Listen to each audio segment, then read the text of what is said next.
Hi students, എല്ലാവരും സുഖമായിട്ട് വീടുകളിൽ ഇരിക്കുകയെന്ന് വിശ്വസിക്കുന്നു. ലോക്ക്ഡൗണൊക്കെ ആയിട്ട് ആരും പുറത്തോട്ടൊന്നും ഇറങ്ങാതെ വീടുകളിൽ തന്നെ സേഫ് ആയിട്ടിരിക്കണം. എന്നാൽ മാത്രമേ എത്രയും പെട്ടെന്ന് ഈ COVID-19 നിന്നൊക്കെ നമുക്ക് റിക്കവർ ചെയ്ത് നമ്മുടെ ക്ലാസ്സസിലേക്ക് റിട്ടേൺ ചെയ്യാൻ പറ്റുള്ളൂ. ഞാനിന്ന് മെയിനായിട്ട് ഈ ഒരു വീഡിയോ ചെയ്യാനുള്ള കാരണം മെയിനായിട്ട് S2 BCom സ്റ്റുഡൻസിനെ ഫോക്കസ് ചെയ്തുകൊണ്ടാണ് ഞാൻ ഈ വീഡിയോ ചെയ്യുന്നത്. കാരണം അവർക്ക് കുറച്ച് പോർഷൻസ് പെൻഡിങ് ഉണ്ട്. നമുക്ക് ഇത്രയും ഒരു മാസത്തോളം ലോക്ക്ഡൗൺ പീരീഡ് ആയതുകൊണ്ട് തന്നെ നമുക്ക് ക്ലാസ്സസ് നടത്താൻ പറ്റിയില്ല. ബട്ട് അവർക്ക് പെൻഡിങ് പോർഷൻസ് ഉള്ളത് എത്രയും പെട്ടെന്ന് കംപ്ലീറ്റ് ചെയ്യണമെന്നാണ് യൂണിവേഴ്സിറ്റിയിൽ നമുക്ക് കിട്ടിയുള്ള ഇൻസ്ട്രക്ഷൻ. അപ്പോൾ അവർ ക്ലാസ് തുടങ്ങുന്ന മുറയ്ക്ക് അവർക്ക് എക്സാം ഫേസ് ചെയ്യേണ്ടി വരും. അതുകൊണ്ട് തന്നെ അവരുടെ പെൻഡിങ് പോർഷൻസ് നമ്മൾ ഓൺലൈൻ ക്ലാസ്സസ് ആയിട്ടായിരിക്കും കവർ ചെയ്യാൻ പോകുന്നത്. അപ്പോൾ എല്ലാ സ്റ്റുഡൻസും ഇനിയുള്ള സെക്ഷൻസ് ഓൺലൈനായിട്ട് ക്ലാസ്സസ് ഫോളോ ചെയ്യണമെന്ന് റിക്വസ്റ്റ് ചെയ്യുന്നു. അപ്പോൾ നിങ്ങൾക്ക് അറിയാവുന്ന പോലെ BCom S2 സ്റ്റുഡൻസിന് ഞാൻ എടുക്കുന്ന സബ്ജക്റ്റ് ഫിനാൻഷ്യൽ മാനേജ്മെൻ്റ് ആണ്. ഫിനാൻഷ്യൽ മാനേജ്മെൻറ്റ് എന്നൊരു സബ്ജക്റ്റ് നമുക്ക് 5 മൊഡ്യൂൾസ് ആണുള്ളത്. നമ്മൾ ഓൾമോസ്റ്റ് 4.5 മൊഡ്യൂൾസ് കംപ്ലീറ്റ് ചെയ്തിട്ടുണ്ട്. ഇനി 1.5 മൊഡ്യൂളും കൂടി നമുക്ക് പെൻഡിങ് ഉള്ളൂ. ബട്ട് ഡയറക്റ്റ് ആ 1.5 മൊഡ്യൂൾ പെൻഡിങ്ങിലുള്ള സബ്ജക്റ്റിലേക്ക് പോകുന്നതിന് മുമ്പേ അല്ലെങ്കിൽ ആ ടോപ്പിക്കിലേക്ക് പോകുന്നതിന് മുമ്പേ ഞാൻ ഇന്ന് ഈ സെക്ഷനിൽ ഉദ്ദേശിക്കുന്നത് ജസ്റ്റ് നിങ്ങൾക്കൊരു ഇൻട്രൊഡക്ഷൻ പാർട്ട് പോലെ അല്ലെങ്കിൽ ഇതുവരെ എന്ത് പഠിച്ചു എന്നുള്ളത് ജസ്റ്റ് ഒന്ന് ബ്രഷപ്പ് ചെയ്യാൻ വേണ്ടിയിട്ട് ഒരു റിവൈസിങ് സെക്ഷൻ പോലെയാണ് ഞാൻ ഈ വീഡിയോ പ്ലാൻ ചെയ്തിരിക്കുന്നത്. അപ്പോൾ ഒരു PPT ത്രൂ ആയിരിക്കും നമ്മൾ ഈ റിവിഷൻ ചെയ്യുന്നത്. അപ്പോൾ എന്താണ് ഫിനാൻഷ്യൽ മാനേജ്മെൻറ്റ്, എന്താണ് അതിൻ്റെ ബേസിക് ഒബ്ജക്റ്റീവ്സ്, മെയിൻ ആയിട്ടുള്ള ഇമ്പോർട്ടൻറ്റ് ഫിനാൻഷ്യൽ ഡിസിഷൻസ് എന്തൊക്കെയാണ്, ഇതായിരിക്കും നമ്മൾ ഈ ഒരു വീഡിയോ സെക്ഷനിൽ ഡിസ്കസ് ചെയ്യാൻ പോകുന്നത്. അപ്പോൾ നമ്മൾ ഈ ഒരു വീഡിയോ സെക്ഷൻ നമ്മൾ ഡിസ്കസ് ചെയ്തതിന് ശേഷം നമുക്ക് അടുത്ത ടോപ്പിക്കിലേക്ക് അല്ലെങ്കിൽ ഇനി പഠിപ്പിക്കാനുള്ള ടോപ്പിക്കിലേക്ക് പോയാൽ മാത്രമേ നിങ്ങൾക്ക് കൃത്യമായിട്ട് ഫോളോ ചെയ്യാൻ പറ്റുള്ളൂ. അപ്പോൾ ഈ ഒരു സെക്ഷൻ നിങ്ങൾ നല്ല രീതിയിൽ മനസ്സിലാക്കി നിങ്ങളുടെ കയ്യിലുള്ള നോട്ട്സ് വെച്ച് ജസ്റ്റ് ഒന്ന് റിവൈസ് ചെയ്തതിന് ശേഷം മാത്രമേ നമ്മൾ നമ്മുടെ പുതിയ ടോപ്പിക് അല്ലെങ്കിൽ ഇനി പഠിക്കാനുള്ള ടോപ്പിക്കിലേക്ക് നമ്മൾ കടക്കാൻ ഉദ്ദേശിക്കുന്നത്. ഓക്കെ, അപ്പോൾ നമ്മൾ ഇന്ന് ഇവിടെ ഡിസ്കസ് ചെയ്യാൻ പോകുന്ന PPT സെക്ഷനിൽ നമ്മൾ ഡിസ്കസ് ചെയ്യാൻ പോകുന്ന topic introduction to financial management ആണ്. നമ്മുടെ സിലബസിലെ ഫസ്റ്റ് മൊഡ്യൂൾ നമ്മൾ പഠിച്ച ഇൻട്രൊഡക്ഷൻ ടു ഫിനാൻഷ്യൽ മാനേജ്മെൻറ്റ് എന്ന സെക്ഷനിൽ വരുന്ന കാര്യങ്ങളാണ് നമ്മൾ ഈ ഒരു PPT സെക്ഷനിൽ റിവൈസ് ചെയ്യാൻ പോകുന്നത്. അപ്പോൾ ഈ ഒരു സെക്ഷനിൽ നമ്മൾ ഫസ്റ്റ് ഡിസ്കസ് ചെയ്യാൻ പോകുന്നത് എന്താണ് ഫിനാൻഷ്യൽ മാനേജ്മെൻറ്റ് എന്ന് പറയുന്നതിന് മുമ്പായിട്ട് ഫസ്റ്റ് നമുക്ക് വാട്ട് ഈസ് ഫിനാൻസ് എന്ന് നോക്കാം. വാട്ട് ഈസ് ഫിനാൻസ് എന്ന് ചോദിക്കുമ്പോൾ തന്നെ ഫസ്റ്റ് നമ്മുടെ മനസ്സിലേക്ക് വരുന്ന ഡെഫിനിഷൻ എന്താണ്? Finance is the life blood of business. ഒരു ഹ്യൂമൻ ബോഡിക്ക് ബ്ലഡ് എന്ന പോലെ തന്നെ ബിസിനസ്സിന് ഏറ്റവും ആവശ്യമായ ഘടകമാണ് ഫിനാൻസ് എന്നത്. അപ്പോൾ എന്താണ് ഫിനാൻസ് അല്ലെങ്കിൽ വാട്ട് ഈസ് ഫിനാൻസ് എന്ന് ചോദിച്ചു കഴിഞ്ഞാൽ നമുക്ക് എന്ത് പറയാൻ പറ്റും? It is the provision of money at the time when it is required. ബിസിനസ്സിന് ആവശ്യമുണ്ടാകുന്ന സമയത്ത് അതിന് ആവശ്യമാകുന്ന മണി അല്ലെങ്കിൽ ആ ഒരു പണത്തിനെയാണ് നമ്മൾ എന്ത് പറയുക? ഫിനാൻസ് എന്ന പേരിൽ അറിയപ്പെടുക. അപ്പോൾ എന്താണ് ഫിനാൻസ് എന്ന് നമ്മൾ കണ്ടു. നെക്സ്റ്റ് നമുക്ക് നോക്കാനുള്ളത് ഫിനാൻസിനെ മെയിനായിട്ട് നമ്മൾ രണ്ടായിട്ടാണ് ഡിവൈഡ് ചെയ്തേക്കുന്നത്, public finance and private finance. Public finance എന്ന് പറഞ്ഞു കഴിഞ്ഞാൽ it is the requirements, receipts and disbursement of funds in case of government institutions. Government ഇൻസ്റ്റിറ്റ്യൂഷൻസിന് ആവശ്യമായതും അവർ ചെലവാക്കുന്നതുമായ പൈസനെയാണ് നമ്മൾ പബ്ലിക് ഫിനാൻസ് എന്ന പേരിൽ അറിയപ്പെടുക. ഗവൺമെൻറ് ഇൻസ്റ്റിറ്റ്യൂഷൻസ് എന്ന് പറയുമ്പോൾ central government, state government, local self government തുടങ്ങിയ ഗവൺമെൻറ് ഇൻസ്റ്റിറ്റ്യൂഷൻസ് ചെലവാക്കുന്ന ഫണ്ടിനെയാണ് നമ്മൾ പബ്ലിക് ഫിനാൻസ് എന്ന പേരിൽ അറിയപ്പെടുക. At the same time private finance means the requirements, receipts and disbursement of funds in case of individuals, a profit-seeking business organization and non-profit organizations. ഒരു business non government ആയിട്ടുള്ള business organisation, അത് പ്രോഫിറ്റിന് വേണ്ടിയുള്ളതാവാം, non profit organisation ആവാം, അല്ലെങ്കിൽ ഒരു individual ആവാം. ഇവർക്കെല്ലാം ആവശ്യമായ ഫണ്ടും ഇവർ ചെലവാക്കുന്ന ഫണ്ട്സിനെ എല്ലാമാണ് നമ്മൾ പ്രൈവറ്റ് ഫിനാൻസ് എന്ന പേരിൽ അറിയപ്പെടുക. അപ്പോൾ ഫിനാൻസിനെ നമ്മൾ രണ്ടായിട്ടാണ് ഡിവൈഡ് ചെയ്തേക്കുന്നത്, public finance and private finance. അപ്പോൾ ഇനി നമുക്ക് ഫിനാൻഷ്യൽ മാനേജ്മെൻറ്റിലേക്ക് വരാം. അപ്പോൾ എന്താണ് മാനേജ്മെൻറ്റ് എന്ന് നമുക്കറിയാം. നമ്മുടെ കയ്യിൽ അവൈലബിൾ അല്ലെങ്കിൽ ബിസിനസ്സിന് അവൈലബിൾ ആയിട്ടുള്ള റിസോഴ്സിനെ അതിനെ ഏറ്റവും എഫക്റ്റീവായുള്ള രീതിയിൽ യൂട്ടിലൈസ് ചെയ്യാൻ വേണ്ടിയിട്ട് നമ്മളതിനെ പ്ലാൻ ചെയ്ത് ഓർഗനൈസ് ചെയ്ത് കൺട്രോൾ ചെയ്ത് അതിൽ നിന്നും ഒരു ഫ്രൂട്ട്ഫുൾ അല്ലെങ്കിൽ ഏറ്റവും ഒപ്റ്റിമൽ ആയിട്ട് റിസൾട്ട് കണ്ടെത്തുന്ന ഒരു ആക്ടിവിറ്റീനെയാണ് നമ്മൾ മാനേജ്മെൻറ്റ് ആക്ടിവിറ്റി എന്ന് പറയുക. അപ്പോൾ എന്തായിരിക്കും financial management? Financial management is that part of management that deals with planning and controlling of financial resources. Financial resources നമ്മുടെ കയ്യിൽ അവൈലബിൾ ആയിട്ടുള്ള പല വിധത്തിലുള്ള ഫിനാൻഷ്യൽ റിസോഴ്സിനെ ഏറ്റവും നല്ല രീതിയിൽ പ്ലാൻ ചെയ്ത് കൺട്രോൾ ചെയ്ത് അതിൻ്റെ നമ്മുടെ കയ്യിലുള്ള ഫിനാൻഷ്യൽ റിസോഴ്സിൻ്റെ ഏറ്റവും ഒപ്റ്റിമൽ ആയിട്ടുള്ള റിസൾട്ട് കണ്ടെത്താനായിട്ട് നമ്മൾ കണ്ടക്ട് ചെയ്യുന്ന ആക്ടിവിറ്റിയാണ് ഫിനാൻഷ്യൽ മാനേജ്മെൻറ്റ് എന്ന് പറയുന്നത്. അപ്പോൾ എന്താണ് ഫിനാൻഷ്യൽ മാനേജ്മെൻറ്റ് എന്ന് ചോദിച്ചു കഴിഞ്ഞാൽ നമ്മുടെ കയ്യിൽ അവൈലബിൾ ആയിട്ടുള്ള ഫിനാൻഷ്യൽ റിസോഴ്സിനെ ഏറ്റവും ഒപ്റ്റിമൽ ആയിട്ടുള്ള രീതിയിൽ പ്ലാൻ ചെയ്ത് കൺട്രോൾ ചെയ്ത് യൂട്ടിലൈസ് ചെയ്യുന്നതിനാണ് നമ്മൾ ഫിനാൻഷ്യൽ മാനേജ്മെൻറ്റ് എന്ന് പറയുക. ഫിനാൻഷ്യൽ മാനേജ്മെൻറ്റിന് മെയിനായിട്ട് രണ്ട് ഒബ്ജക്റ്റീവ്സ് ആണുള്ളത്, profit maximisation and wealth maximisation. Profit maximisation എന്ന് പറഞ്ഞു കഴിഞ്ഞാൽ ഒരു ട്രഡീഷണൽ അപ്രോച്ചാണ്. As per traditional approach it means maximising profit through efficient utilisation of available resources. നമ്മുടെ കയ്യിൽ അവൈലബിൾ ആയിട്ടുള്ള ഫിനാൻഷ്യൽ റിസോഴ്സിനെ യൂസ് ചെയ്ത് ഏറ്റവും ഒപ്റ്റിമലായിട്ട് അല്ലെങ്കിൽ ഏറ്റവും എഫിഷ്യൻ്റ് പ്രോഫിറ്റിനെ ഇൻക്രീസ് ചെയ്യുക എന്നുള്ളതാണ് ഫസ്റ്റ് ഒബ്ജക്റ്റീവായ പ്രോഫിറ്റ് മാക്സിമൈസേഷനിൽ പറയുന്നത്. At the same time wealth maximisation, നമ്മൾ സെക്കൻഡ് ഒബ്ജക്റ്റീവായ വെൽത്ത് മാക്സിമൈസേഷൻ എന്ന് പറയുന്നത് കുറച്ചുകൂടി ഒരു മോഡേൺ അപ്രോച്ചാണ്. മോഡേൺ അപ്രോച്ച് എന്ന് പറയുമ്പോൾ പ്രോഫിറ്റ് മാത്രം ഇൻക്രീസ് ചെയ്താൽ പോരാ, at the same time stock ഹോൾഡേഴ്സിൻ്റെ വെൽത്തും കൂടെ ഇൻക്രീസ് ചെയ്യണം. പ്രോഫിറ്റ് മാത്രമായിരിക്കരുത് ഒരു ബിസിനസ്സിൻ്റെ ഒബ്ജക്റ്റീവ് വെൽത്ത് മാക്സിമൈസേഷൻ കൂടെയാവണം. വെൽത്ത് മാക്സിമൈസേഷൻ എന്ന് പറഞ്ഞു കഴിഞ്ഞാൽ it means increasing the wealth of stock holders by efficient allocation of productive resources for raising the wealth of the company. ബിസിനസ്സിന് അവൈലബിൾ ആയിട്ടുള്ള റിസോഴ്സസിനെ ഏറ്റവും പ്രൊഡക്റ്റീവ് ആയിട്ടുള്ള മേഖലകളിൽ ഇൻവെസ്റ്റ് ചെയ്ത് ബിസിനസ്സിൻ്റെ മൊത്തത്തിൽ, കമ്പനിയുടെ മൊത്തത്തിൽ വെൽത്ത് ഇൻക്രീസ് ചെയ്യുക. വെൽത്ത് ഇൻക്രീസ് ചെയ്യാൻ ഉദ്ദേശിക്കുന്നത് കമ്പനിയുടെ ഷെയർ ഹോൾഡേഴ്സ് ആയിട്ടുള്ളവരുടെ ഇൻഡിവിജ്വൽ ഷെയർസിൻ്റെ വാല്യൂ ഇൻക്രീസ് ചെയ്യുക. കമ്പനിയുടെ ഷെയർ ഹോൾഡേഴ്സിൻ്റെ വാല്യൂ ഇൻക്രീസ് ചെയ്യുമ്പോൾ ഓട്ടോമാറ്റിക്കായിട്ട് എന്ത് കൂടും? കമ്പനിയുടെ വെൽത്ത് ഇൻക്രീസ് ചെയ്യും, അല്ലെങ്കിൽ കമ്പനിയുടെ മാർക്കറ്റ് വാല്യൂ ഇൻക്രീസ് ചെയ്യും. അപ്പോൾ അതാണ് സെക്കൻഡ് ഒബ്ജക്റ്റീവായിട്ട് നമ്മൾ പറയാം. വെൽത്ത് മാക്സിമൈസേഷൻ ഉദ്ദേശിക്കുന്നത് സ്റ്റോക്ക് ഹോൾഡേഴ്സിൻ്റെ വെൽത്ത് ഇൻക്രീസ് ചെയ്യുക എന്ന് പറയുന്നത് അവരുടെ ഷെയർസിൻ്റെ മാർക്കറ്റ് വാല്യൂ ഇൻക്രീസ് ചെയ്യുക. ഇത് കുറച്ചുകൂടെ ഒരു മോഡേൺ അപ്രോച്ചാണ്. അതായത് ബിസിനസ്സിന് പ്രോഫിറ്റ് മാത്രം ഇൻക്രീസ് ചെയ്താൽ മാത്രം പോരാ, അറ്റ് ദ സെയിം ടൈം എന്തുകൂടെ ഇൻക്രീസ് ചെയ്യണം? വെൽത്തും കൂടെ ഇൻക്രീസ് ചെയ്താൽ മാത്രമേ ഫ്യൂച്ചറിൽ നല്ല ലോങ് ലാസ്റ്റിംഗ് ആയിട്ട് ബിസിനസ് സക്സസ്ഫുൾ ആയിട്ട് മുന്നോട്ട് കൊണ്ടുപോകാൻ പറ്റുള്ളൂ. അപ്പോൾ നമ്മൾ എന്താണ് ഫിനാൻഷ്യൽ മാനേജ്മെൻറ്റ് എന്ന് പഠിച്ചു, എന്തൊക്കെയാണ് ഫിനാൻഷ്യൽ മാനേജ്മെൻറ്റിൻ്റെ ഒബ്ജക്റ്റീവ്സ് എന്നും പറഞ്ഞു, എന്തൊക്കെയാണ് profit maximisation and wealth maximisation. Next നമുക്ക് നോക്കാനുള്ളത് ഇമ്പോർട്ടൻ്റ് ആയിട്ടുള്ള ഫിനാൻസിങ് ഡിസിഷൻസ് എന്തൊക്കെയാണ്. ഫിനാൻഷ്യൽ ഡിസിഷൻസ്, ഇമ്പോർട്ടൻ്റ് ആയിട്ടുള്ള 3 ഫിനാൻഷ്യൽ ഡിസിഷൻസ് ആണ്: investment decision, financing decision and dividend decision. നമുക്കറിയാം ഒരു മാനേജർ, ഫിനാൻഷ്യൽ മാനേജർ ആവട്ടെ അല്ലെങ്കിൽ ഏതൊരു മാനേജർ ആവട്ടെ, അദ്ദേഹത്തിൻ്റെ ഏറ്റവും ഇമ്പോർട്ടൻ്റ് ആയിട്ടുള്ള ഫംഗ്ഷൻ എന്ന് പറയുന്നത് കറക്റ്റായിട്ടുള്ള ഡിസിഷൻസ് എടുക്കുക എന്നുള്ളത്. അപ്പോൾ ഒരു ഫിനാൻഷ്യൽ മാനേജറെ സംബന്ധിച്ചിടത്തോളം ഏറ്റവും ഇമ്പോർട്ടൻ്റ് ആയിട്ടുള്ള 3 ഡിസിഷൻസ് ആണ് investment decision, financing decision and dividend decision. അപ്പോൾ നമുക്കിനി ഇമ്പോർട്ടൻ്റ് ആയിട്ടുള്ള 3 ഫിനാൻഷ്യൽ ഡിസിഷനെ ഇൻഡിവിജ്വലായിട്ട് ഓരോ ഡിസിഷൻസ് ആയിട്ട് ഡിസ്കസ് ചെയ്യാം.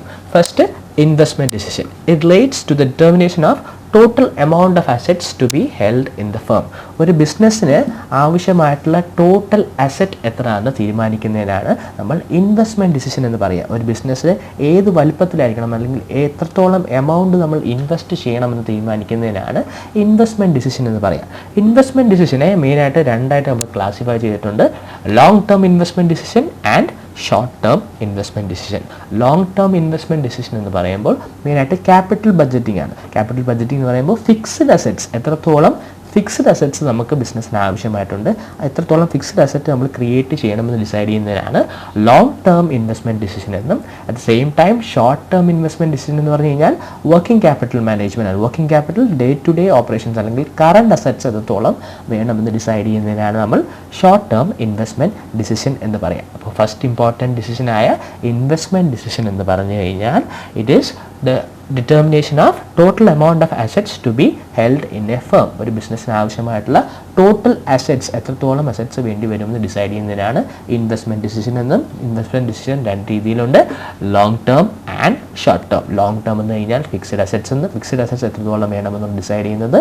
ഷോർട്ട് ടേം എന്ന് പറയുമ്പോൾ കറണ്ട് അസറ്റ്സ് എത്രത്തോളം വേണമെന്ന് ഡിസൈഡ് ചെയ്യുന്നതിനാണ് നമ്മൾ 2 രീതിയിലുള്ള ഇൻവെസ്റ്റ്മെൻറ്റ് ഡിസിഷൻസ് എന്ന് പറയാം. വൺസ് ഒരു financial manager investment decision finalise ചെയ്തതിന് ശേഷം, അതായത് എത്രത്തോളം അസറ്റ്സ് ബിസിനസ്സിന് വേണമെന്ന് തീരുമാനിച്ചതിന് ശേഷം അടുത്തതായിട്ട് തീരുമാനിക്കുന്നതാണ് ഈ അസറ്റ്സിനെ അക്വയർ ചെയ്യാനായിട്ടുള്ള ഫിനാൻഷ്യൽ സോഴ്സസ്, അല്ലെങ്കിൽ നമുക്ക് ആവശ്യമുള്ള ഫണ്ട് ഏതൊക്കെ സോഴ്സിൽ നിന്നും കണ്ടെത്തണമെന്നുള്ളത്. ആ ഒരു ഡിസിഷൻ അല്ലെങ്കിൽ ഏതൊക്കെ സോഴ്സ് ഓഫ് ഫണ്ട്സ് നമ്മൾ സെലക്ട് ചെയ്യണമെന്ന ഡിസിഷനെയാണ് നമ്മൾ ഫിനാൻസിങ് ഡിസിഷൻ എന്ന് പറയുക. A manager has to select sources of funds which will make optimal capital structure. നമുക്ക് ആവശ്യമായിട്ടുള്ള ക്യാപിറ്റലിനെ ഫോം ചെയ്യാനായിട്ട് ഏതൊക്കെ സോഴ്സ് ഓഫ് ഫിനാൻസ് നമ്മൾ യൂസ് ചെയ്യണം എന്നുള്ളതാണ് അടുത്ത സെക്കൻഡ് ഇമ്പോർട്ടൻറ്റ് ഡിസിഷനായ ഫിനാൻസിങ് ഡിസിഷൻ്റെ അകത്ത് നമ്മൾ ഡിസ്കസ് ചെയ്യുന്നത്. ഒരു ഫിനാൻസിങ് ഡിസിഷൻ്റെ അകത്ത് ഫിനാൻഷ്യൽ മാനേജർ മെയിനായിട്ട് എടുക്കുന്ന തീരുമാനങ്ങൾ എന്താണെന്ന് ചോദിച്ചു കഴിഞ്ഞാൽ, the important things to be decided here is the proportion of various sources in the overall capital mix of the firm.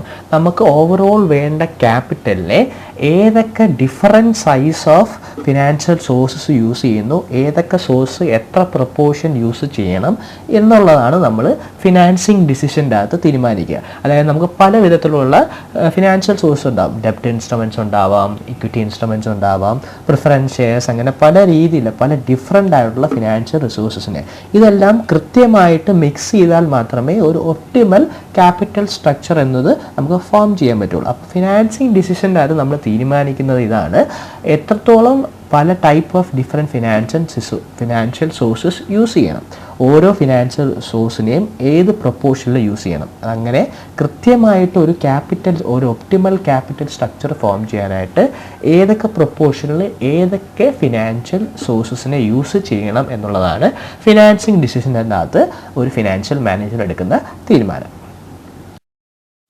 ഇപ്പോൾ തേർഡ് ഫിനാൻഷ്യൽ ഡിസിഷനാണ് ഡിവിഡൻഡ് ഡിസിഷൻ. അപ്പോൾ എന്താണ് ഡിവിഡൻഡ് ഡിസിഷൻ എന്ന് പറയുന്നതിന് മുമ്പായിട്ട് നമുക്ക് എന്താണ് ഡിവിഡൻഡ് എന്ന് പറയണം. The term dividend refers to that part of a profit of a company which is distributed by it among its shareholders. ഒരു ബിസിനസ്സിന് ഉണ്ടാവുന്ന പ്രോഫിറ്റ്, നമ്മൾ ആദ്യത്തെ 2 ഡിസിഷൻസ് കൃത്യമായി എടുത്തു, ബിസിനസ് ഫങ്ഷൻ ചെയ്ത് തുടങ്ങി, അതിനുശേഷം ബിസിനസ്സിന് പ്രോഫിറ്റ് ഉണ്ടായി തുടങ്ങി. പിന്നീട് ബിസിനസ്സിന് പ്രോഫിറ്റ് ഉണ്ടായി തുടങ്ങുമ്പോൾ ഈ പ്രോഫിറ്റിൻ്റെ ഒരു വിഹിതം ആർക്ക് ഡിസ്ട്രിബ്യൂട്ട് ചെയ്ത് കൊടുക്കും? ഷെയർ ഹോൾഡേഴ്സ്, കമ്പനിയുടെ ഷെയർസ് ഹോൾഡ് ചെയ്യുന്ന ഷെയർ ഹോൾഡേഴ്സിന് നമ്മൾ ഡിസ്ട്രിബ്യൂട്ട് ചെയ്ത് കൊടുക്കും. അങ്ങനെ ഇത്തരത്തിൽ പ്രോഫിറ്റിൻ്റെ നമ്മൾ ഷെയർ ഹോൾഡേഴ്സിന് ഡിസ്ട്രിബ്യൂട്ട് ചെയ്യുന്ന ആ വിഹിതത്തിനെയാണ് നമ്മൾ ഡിവിഡൻഡ് എന്ന് പറയുക. അപ്പോൾ എന്തായിരിക്കും ഡിവിഡൻഡ് ഡിസിഷൻ? എത്രത്തോളം പ്രോഫിറ്റിനെ ഡിവിഡൻഡായിട്ട് കൊടുക്കണം, എത്രത്തോളം പ്രോഫിറ്റിനെ റീറ്റെയിൻ ചെയ്യണം, ഈ ഒരു തീരുമാനം എടുക്കുന്നതിനാണ് നമ്മൾ ഡിവിഡൻഡ് ഡിസിഷൻ എന്ന് പറയുക. പ്രോഫിറ്റ് ഡിവൈഡ് ചെയ്ത് കൊടുക്കുക എന്ന് പറഞ്ഞു കഴിഞ്ഞാൽ ഷെയർ ഹോൾഡേഴ്സിന് അവരുടെ പ്രോഫിറ്റിൻ്റെ വിഹിതം കൊടുക്കുക. റീറ്റെയിൻ ചെയ്യുക എന്ന് പറഞ്ഞു കഴിഞ്ഞാൽ മൊത്തത്തിൽ നമുക്ക് കിട്ടുന്ന എല്ലാ പ്രോഫിറ്റും ഷെയർ ഹോൾഡേഴ്സിന് ഡിസ്ട്രിബ്യൂട്ട് ചെയ്ത് കൊടുക്കാതെ കുറച്ച് പ്രോഫിറ്റ് നമ്മൾ റീറ്റെയിൻ ചെയ്ത് വെക്കും. എന്തിനു വേണ്ടിയിട്ടാണ്? ഫ്യൂച്ചർ റീഇൻവെസ്റ്റ്മെൻറ്റ് അല്ലെങ്കിൽ ഗ്രോത്ത് ആക്ടിവിറ്റീസിന് വേണ്ടി, ഫർദർ എക്സ്പാൻഷൻ തുടങ്ങിയ ഗ്രോത്ത് ആക്ടിവിറ്റീസിന് വേണ്ടിയിട്ട് റീഇൻവെസ്റ്റ് ചെയ്യാനായിട്ട് നമ്മുടെ പ്രോഫിറ്റിൻ്റെ ഒരു മാർജിൻ നമ്മൾ സേവ് ചെയ്ത് വെക്കും. അതിനെയാണ് റീറ്റെയിനിങ് ഓഫ് പ്രോഫിറ്റ് എന്ന് പറയാം. അപ്പോൾ ഒരു ബിസിനസ്സിൻ്റെ പ്രോഫിറ്റ് ഒരിക്കലും ഫുള്ളായിട്ട് നമ്മൾ ഡിസ്ട്രിബ്യൂട്ട് ചെയ്യാറില്ല, അല്ലെങ്കിൽ ഡിവിഡൻഡ് കൊടുക്കാറില്ല. നമ്മൾ ഒരു പോർഷൻ ഡിവിഡൻഡായിട്ട് കൊടുക്കും, മറ്റൊരു പോർഷൻ നമ്മൾ റീറ്റെയിൻ ചെയ്യാറാണ് പതിവ്. അപ്പോൾ ഈ ഒരു ഡിസിഷൻ എടുക്കുന്നതിനാണ് നമ്മൾ ഡിവിഡൻഡ് ഡിസിഷൻ ഒരു ബിസിനസ്സിലേക്ക് വെച്ച് നോക്കുമ്പോൾ ഏറ്റവും ഇമ്പോർട്ടൻ്റ് ആയിട്ട് ഡിസിഷൻ എന്ന് വേണമെങ്കിൽ നമുക്ക് പറയാം. കാരണം ഒരു പ്രോഫിറ്റ് ഉണ്ടാകുമ്പോൾ അതിനെ ഏത് രീതിയിൽ യൂട്ടിലൈസ് ചെയ്യണം. നമുക്ക് വേണമെങ്കിൽ ഫുള്ളായിട്ട് ഷെയർ ഹോൾഡേഴ്സിന് കൊടുത്ത് സാറ്റിസ്ഫൈ ചെയ്യാം, പക്ഷേ ഫർദർ ഡെവലപ്മെൻ്റ് ഇല്ലാതെ ബിസിനസ് ആ ഒരു സ്റ്റേജിൽ തന്നെ നിലനിൽക്കും. അതിൽ നിന്ന് വ്യത്യാസമായിട്ട് ബിസിനസ് ഡെവലപ്ഡ് ആവണം, കൂടുതൽ ഗ്രോത്ത് ഉണ്ടാവണമെന്നുണ്ടെങ്കിൽ എന്ത് ചെയ്യണം? നമ്മൾ കുറേശ്ശെ റീറ്റെയിൻ ചെയ്ത് ഫർദർ ഇൻവെസ്റ്റ്മെൻറ്റിലേക്ക് നമ്മൾ കിടക്കണം. അപ്പോൾ ഒരു ബിസിനസ്സിൻ്റെ ഡിവിഡൻഡ് ഡിസിഷൻ എന്ന് പറഞ്ഞു കഴിഞ്ഞാൽ ആ ബിസിനസ്സിന് കിട്ടുന്ന പ്രോഫിറ്റിൻ്റെ എത്ര പോർഷൻ ഡിവിഡൻഡായിട്ട് കൊടുക്കണം, എത്ര പോർഷൻ റീറ്റെയിൻ ചെയ്യണം, ഈ ഒരു തീരുമാനം എടുക്കുന്നതിനാണ് ഡിവിഡൻഡ് ഡിസിഷൻ എന്ന് പറയാം. അപ്പോൾ ഒരു ഫിനാൻഷ്യൽ മാനേജർ എടുക്കുന്ന ഇമ്പോർട്ടൻ്റ് ആയിട്ടുള്ള 3 ഡിസിഷൻസ് ഏതൊക്കെയാണ് നമ്മൾ പഠിച്ചത്? Investment decision, financing decision and dividend decision. Last ഈ ഒരു PPT സെക്ഷനിൽ നമുക്ക് ഡിസ്കസ് ചെയ്യാനുള്ളത് ടൈം വാല്യൂ ഓഫ് മണി എന്നൊരു കോൺസെപ്റ്റാണ്. The concept of time value of money is that the value of money received today is more than the value of money received after a current period. നമുക്ക് ഒരു മണി ഇന്ന് കിട്ടേണ്ട പൈസ ഇന്ന് തന്നെ കിട്ടിയാലേ അതിൻ്റെ മൂല്യം ഉണ്ടാവുള്ളൂ. ഇന്ന് കിട്ടേണ്ട, അതായത് നമുക്ക് ഇന്ന് കിട്ടേണ്ട ഒരു 10,000 രൂപ ഒരു വർഷത്തിന് ശേഷമാണ് ആ 10,000 രൂപ നമുക്ക് കിട്ടുന്നതെങ്കിൽ രണ്ടിൻ്റെയും മൂല്യം വ്യത്യാസമാണ് അല്ലേ? വർഷങ്ങൾ അല്ലെങ്കിൽ ദിവസം ടൈം കഴിയും തോറും മണിയുടെ മൂല്യത്തിൽ ഡിഫറൻസ് ഉണ്ടാകും. നമ്മൾ ഇതിനു മുമ്പ് ഡിസ്കസ് ചെയ്ത ഇമ്പോർട്ടൻ്റ് ആയിട്ടുള്ള 3 decisions, investment decision, financing decision and dividend decision, ഈ കാര്യങ്ങളെല്ലാം എടുക്കുമ്പോൾ തന്നെ നമ്മളെല്ലാം ഒരു ഫ്യൂച്ചറിനെ ഫോർകാസ്റ്റ് ചെയ്തുകൊണ്ടാണ് ഇതെല്ലാം ചെയ്യുന്നത്. പ്രസൻറ്റ് കണ്ടീഷൻസിനെ മാത്രം ഉദ്ദേശിച്ചുകൊണ്ടല്ല, ഫ്യൂച്ചറിനെ ഫോർകാസ്റ്റ് ചെയ്തുകൊണ്ടാണ് നമ്മൾ ഈ 3 ഡിസിഷൻസും എടുക്കുന്നത്. അതുകൊണ്ട് തന്നെ ആ സമയത്ത് ഈ ഡിസിഷൻ എടുക്കുമ്പോൾ പൈസയുടെ കാൽക്കുലേഷൻ വരുമ്പോൾ അല്ലെങ്കിൽ ഒരു ഇൻവെസ്റ്റ്മെൻറ്റിനെ നമ്മൾ ഫിനാൻഷ്യൽ ടേംസിൽ ഇവാലുവേറ്റ് ചെയ്യുമ്പോൾ എന്തും കൂടെ കൺസിഡർ ചെയ്യണം, ടൈം വാല്യൂ ഓഫ് മണി കൂടെ കൺസിഡർ ചെയ്യണം. എന്നാൽ മാത്രമേ ആക്യുറേറ്റ് ആയിട്ടുള്ള ഒരു ഡിസിഷൻ നമുക്ക് എടുക്കാൻ പറ്റുള്ളൂ. കാരണം ഇന്ന് കിട്ടുന്ന പൈസയുടെ മൂല്യമായിരിക്കില്ല അത് കുറച്ച് നാളിന് ശേഷമുള്ള ആ എമൗണ്ടിൻ്റെ വാല്യൂ. നമുക്ക് ഇന്ന് 10 രൂപയ്ക്കുള്ള മൂല്യമായിരിക്കില്ല കുറച്ച് നാളിന് ശേഷം 10 രൂപയ്ക്ക് ഉണ്ടാവുന്നത്. അപ്പോൾ time value, money value time മാറുന്നതനുസരിച്ച് ചേഞ്ച് ചെയ്യും. സോ നമ്മൾ ഏതൊരു ഇമ്പോർട്ടൻറ്റ് ഫിനാൻഷ്യൽ ഡിസിഷൻ എടുക്കുന്നതിന് മുമ്പേ എന്തും കൂടെ കൺസിഡർ ചെയ്യണം, ടൈം വാല്യൂ കൂടെ കൺസിഡർ ചെയ്താൽ മാത്രമേ ആ ഡിസിഷൻ ആക്യുറേറ്റ് ആയിട്ട് എടുക്കാൻ പറ്റൂ. ഈ ഒരു PPT സെക്ഷൻ എല്ലാവർക്കും മനസ്സിലായെന്ന് വിശ്വസിക്കുന്നു. ഈ ഒരു സെക്ഷൻ എടുക്കാനുള്ള കാരണം നമ്മൾ ലാസ്റ്റ് ക്ലാസ്സിൽ ലാസ്റ്റ് ക്ലാസ്സിൽ എടുത്ത് നിർത്തിയിരുന്നത് ഒരു ഇൻവെസ്റ്റ്മെൻറ്റ് പ്രപ്പോസലിനെ സെലക്ട് ചെയ്യാൻ അല്ലെങ്കിൽ ഇവാലുവേറ്റ് ചെയ്യാനുള്ള പലവിധ ടെക്നിക്സ് ഏതൊക്കെയാണ് നമ്മൾ പഠിച്ചുകൊണ്ടിരുന്നത്. അപ്പോൾ നമ്മളിപ്പോൾ ഈ ലാസ്റ്റ് സെക്ഷനിൽ ഡിസ്കസ് ചെയ്ത പോലെ നമുക്ക് ഇമ്പോർട്ടൻ്റ് ആയിട്ട് 3 ഡിസിഷൻസ് ആണുള്ളത്: investment decision, financing decision and dividend decision. Financing decision നേരത്തെ നമ്മൾ സെക്കൻഡ് മൊഡ്യൂളിൽ തന്നെ ഡിസ്കസ് ചെയ്തതായിരുന്നു. നമ്മളിപ്പോൾ ഡിസ്കസ് ചെയ്തുകൊണ്ടിരുന്നത് ഇൻവെസ്റ്റ്മെൻറ്റ് ഡിസിഷൻ. ഒരു ഇൻവെസ്റ്റ്മെൻറ്റിൻ്റെ പല വിധത്തിലുള്ള ഇൻവെസ്റ്റ്മെൻറ്റ് പ്രപ്പോസൽസ് വരുമ്പോൾ അതിനെ എങ്ങനെ സെലക്ട് ചെയ്യാം അല്ലെങ്കിൽ എങ്ങനെ സെലക്ട് ചെയ്യാം എന്നുള്ള പല മെത്തേഡ്സ്. നമ്മൾ 2 മെത്തേഡ് നമ്മൾ പഠിച്ചായിരുന്നു: പേ ബാക്ക് പീരീഡും average rate of return. Time value consider ചെയ്യാത്ത 2 മെത്തേഡ്സ് നമ്മൾ പഠിച്ചായിരുന്നു. ഇനി നെക്സ്റ്റ് നമ്മൾ പഠിക്കാനുള്ളത് ടൈം വാല്യൂ കൺസിഡർ ചെയ്തുകൊണ്ട് ഇവാലുവേറ്റ് ചെയ്യാനുള്ള മെത്തേഡ്സ് ആണ് നമുക്ക് നെക്സ്റ്റ് പഠിക്കാനുള്ളത്. Net present value, internal rate of return and profitability index. Net present value നമ്മൾ സ്റ്റാർട്ട് ചെയ്ത് വെച്ചായിരുന്നു. അപ്പോൾ ആ ഒരു സെക്ഷനിലേക്ക് കടക്കുന്നതിന് മുമ്പായിട്ട് ജസ്റ്റ് എന്തൊക്കെയാണ് ഡിസിഷൻസ്, എന്തായിരുന്നു ഫിനാൻഷ്യൽ മാനേജ്മെൻറ്റ്, ബേസിക് കുറച്ച് ടേംസ് ഒക്കെ മനസ്സിലാക്കാൻ വേണ്ടിയിട്ടാണ് ഈ ഒരു PPT സെക്ഷൻ അറേഞ്ച് ചെയ്തത്. എല്ലാവർക്കും മനസ്സിലായെന്ന് വിശ്വസിക്കുന്നു. അപ്പോൾ നെക്സ്റ്റ് സെക്ഷനിലേക്ക്, അതായത് നെക്സ്റ്റ് ഇവാലുവേഷൻ മെത്തേഡ്സിലേക്ക് കടക്കുന്നതിന് മുമ്പായിട്ട് നിങ്ങളുടെ കയ്യിൽ അവൈലബിൾ ആയിട്ടുള്ള നോട്ട്സ് വെച്ചിട്ട് ജസ്റ്റ് ഒന്ന് ബ്രഷപ്പ് ചെയ്യുക, എല്ലാ കാര്യങ്ങളും ഒന്ന് വായിച്ചു നോക്കുക, ടേംസ് എല്ലാം ഒന്ന് മനസ്സിലാക്കി വെക്കുക. എന്നാൽ മാത്രമേ അടുത്ത സെക്ഷൻ ഞാൻ എന്താണ് മെത്തേഡ്സിലേക്കായിരിക്കും ഡയറക്റ്റ് കടക്കാൻ പോകുന്നത്. അപ്പോൾ അത് മനസ്സിലാവണമെങ്കിൽ നിങ്ങൾ കൃത്യമായിട്ട് ഇതിനു മുമ്പുള്ള നോട്ട്സ് എല്ലാം ഒന്ന് മനസ്സിലാക്കി എല്ലാം ഒന്ന് കൃത്യമായിട്ടൊന്ന് റിവൈസ് ചെയ്ത് വെക്കണം. അപ്പോൾ എല്ലാവരും സേഫായിട്ടിരിക്കുന്നു പ്രതീക്ഷിക്കുന്നു. അപ്പോൾ ഈ ഒരു സെക്ഷൻ ഹെൽപ്ഫുൾ ആകുമെന്ന് പ്രതീക്ഷിക്കുന്നു. തുടർന്നും ഇങ്ങനത്തെ സെക്ഷൻസ് ഉണ്ടാവും. എല്ലാവരും കോപ്പറേറ്റ് ചെയ്യുക. അപ്പോൾ have A nice day. Thank you.